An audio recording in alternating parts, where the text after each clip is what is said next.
What's going on, Knuckleheads? Welcome to my official UFC 300 reaction. Knuckleheads, this card was absolutely fantastic, and I think there's just too much of it to go over everything, but I just kind of want to go over the main points that really stood out to me in this card, the really incredible moments, or holy shit moments, as referred to by Dana White. So I want to say first and foremost, I still watch MMA, but I don't watch it as much as I watch kickboxing, right? Because I'm a kickboxing promoter, FightersRep, the greatest striking show on earth. And I definitely don't watch it as much as I watch boxing, which is my other favorite combat sport. But I do really love MMA still.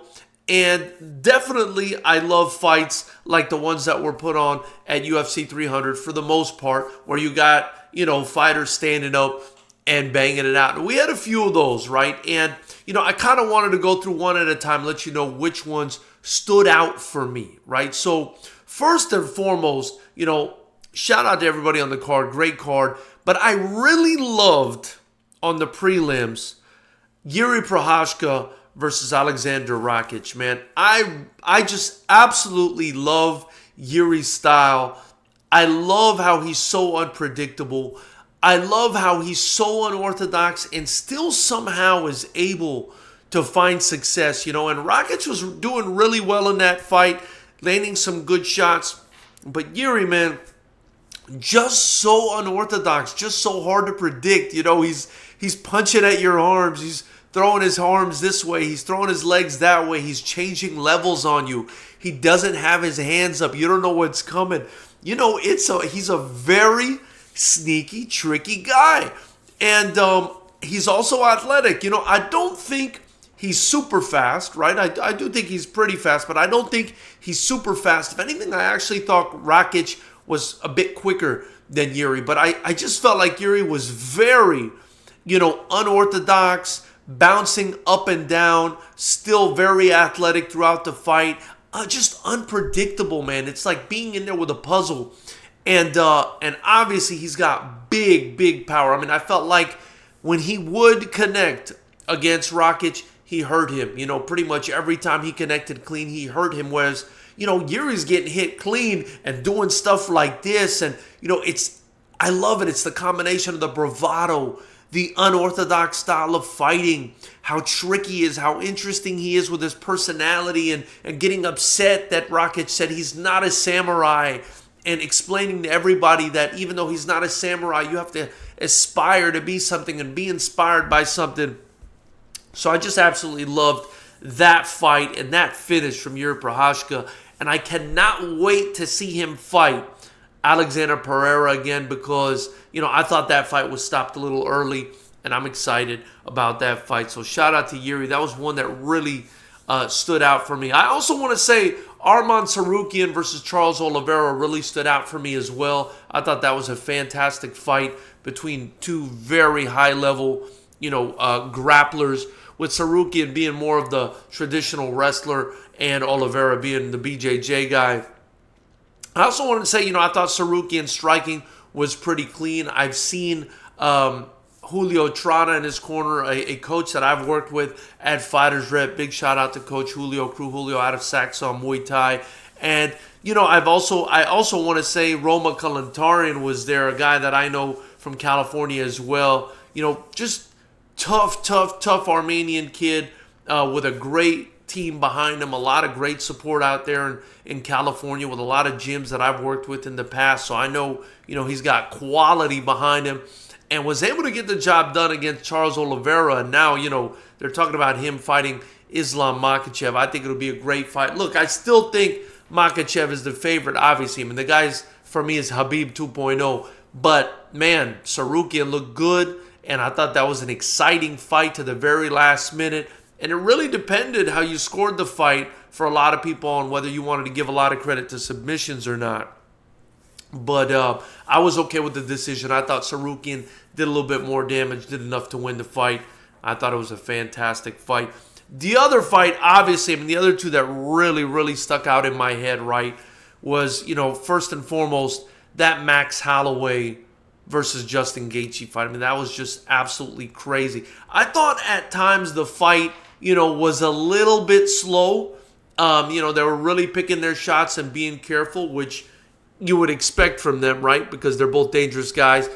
But what happened at the end there, man? Well, first and foremost, I mean, breaking Justin Gaethje's nose right off the bat, in my opinion, definitely affected the outcome of the fight. That was an absolutely beautiful spinning back kick by Holloway that I think changed the trajectory of the fight. I mean, I don't think that fight would have gone the way it did had he not broken Justin Gaethje's nose in that first round with, what I thought was just an amazing spinning back kick that connected flush on Justin Gaethje's nose. That's not taking any credit away from Max Holloway. I just don't know how often you're going to be able to connect with something like that and break the guy's nose in the first round and just obviously be at a huge advantage, I think, for the rest of the fight. And Gaethje, to his credit, so brave to continue to fight like as normally as he could with his nose basically being eviscerated. I mean, me personally, it was hard for me to watch. I kind of was hoping that they would stop the fight. But man, Gaethje just kept going, was in the fight still. But then in the last round, the last 10 seconds or whatever it is, he heard that clap and Max Holloway did what he does. He said, let's throw down. And they threw down and gets a vicious knockout at the end of a 5-round war to win the BMF title. Max Holloway is different, man. That guy's a special guy. So is Justin Gaethje. And that was one to remember, man. I mean, a knockout with 2 seconds left or 1 second left right at the buzzer. Knocking out Justin Gaethje after a 5-round war. I mean, my goodness. And, let's not forget, Max Holloway's leg looked like it had a papaya hanging out of it with how many times Justin Gaethje was kicking him in the calf. That was absolutely nasty. For him to be able to absorb that much punishment as a guy coming up in weight, I was really impressed with that. So that stuck out in my head as, one of the most holy shit moments I've ever seen. And then, it's backed up by another one in the main event, right, where Alex Pereira gets the job done, in 1 round against Jamal Hill. And the way it happened, I mean, the sequence where he got kicked in the balls and told Herb Dean, don't worry about it, I'm good, kind of just pushed him away without even looking at him. And then threw an uppercut with his left hand, that was almost completely not projected at all, like not telegraphed at all, that uppercut. I mean, I don't know how he can generate so much power without loading up. I mean, he just absolutely telegraphed nothing. I mean, and it was so fast and snappy. And it landed, and here's what's crazier to me, right? If you look at the slow motion replay, he's landing with the pinky knuckles. Typically you want to land with these 2 knuckles, the index and the middle finger knuckles, to knock somebody out. This dude knocked Jamal Hill out, or basically it was the beginning of the end, almost knocked him out with the pinky knuckle and maybe the ring finger. Got on top of him, ground and pounded him out, and it was over. And then did this thing. I mean, that was just one of the craziest, gangsterest sequence of events I've ever seen, with the celebration and all the talk Jamal Hill did ahead of time and this and that. Listen, and I'm not even mad at Jamal Hill for all the talk. He's selling the fight. He's a hype dude. He's excited. He loves fighting. You can tell he's passionate about it. I didn't think the talk was too disrespectful. I thought it was just competitive talk, but my goodness, Alex Pereira was really foreshadowing when he said, I'm going to make you remember this moment in the press conference when Jamal Hill was holding up that statue, that Easter Island statue that was supposed to represent Alex Pereira with a chain on it. I thought that was absolutely wild. I thought this card was nuts. I thought it lived up to the hype. Congrats to Dana White and the UFC for doing it again. Shout out to Max Holloway for getting a $600,000 bonus. Badass card full of badass fights, man. Tell me what you guys think about this card in the comment section below. What were your favorite moments? Also, don't forget, FightersRep 23 and 24, June 1st and June 8th. June 1st in Florida, June 8th in California. Get your tickets at FightersRep.com or access the live stream. Also at FightersRep.com or by joining the channel. After you leave your comment below, be sure to like, comment, subscribe, and share.